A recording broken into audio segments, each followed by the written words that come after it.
जो फैसला आया है बहुत हमको अफसोस हुआ है, बहुत हार्ड ब्रेकिंग न्यूज़ थी हमारे लिए और जो एक्सपेक्ट कर रही थी उम्मत उसके ख़िलाफ़ आया है और उस पर यह भी बता दिया गया है कि हिजाब एसेंशियल पार्ट नहीं है। हालांकि ये बिल्कुल गलत बात है। हिजाब एक एसेंशियल पार्ट है इस्लाम में और इसके बगैर इस एक मोमिन का वजूद है ही नहीं। अब ये बात अलग है कि कोई फॉलो कर रहे हैं या नहीं कर रहे हैं, मगर ये एक एसेंशियल पार्ट है जैसे कि सलाह है, जैसे दूसरे हैं।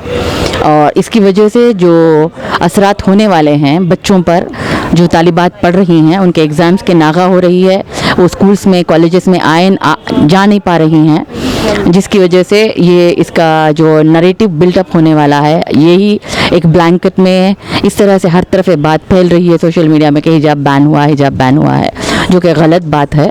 हिजाब बैन नहीं किया गया है, बल्कि एक कवर में इसको ये बात पेश की गई है वर्डिक्ट के थ्रू कि इसको अथॉरिटी स्कूल्स और कॉलेजेस को दे दी गई है। जहाँ पर सीडीसी होगा वहाँ पर यूनिफॉर्म रहेगा, जहाँ पर सीडीसी नहीं है वहाँ पे इसको इम्प्लीमेंट नहीं किया जाएगा। जैसे कि मैंने पहले बताया, ये हमारे लिए बहुत अफसोसनाक खबर है। तो हम लोग चाह रहे हैं कि हम लोग सुप्रीम कोर्ट को अप्रोच करें और सुप्रीम कोर्ट को अप्रोच करके हम उम्मीद करते हैं, क्योंकि हम लोग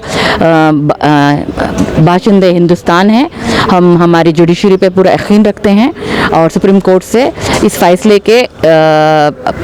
वो उम्मीद है जो लड़कियों को बहाल करेगी और उनके जो क़ानूनी हुकूक़, जो फंडामेंटल कॉन्स्टिट्यूशनल राइट्स है, उसको अपने में हासिल करने के लिए आसानी फराहम करेगी।